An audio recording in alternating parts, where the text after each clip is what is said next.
Now I grew up down an old dirt road in a town you wouldn't know.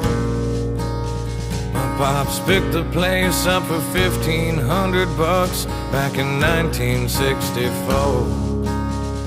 My grandfather was a drinker back in the day, put him down. But a war is known to change a man, and the whiskey's known to change a man. That's not me. I rarely drink from the bottle, but I'll smoke a little weed. I still live in the sticks where you wouldn't go, in a town of 1,200 off an old dirt road, and a country boy is all I'll ever be.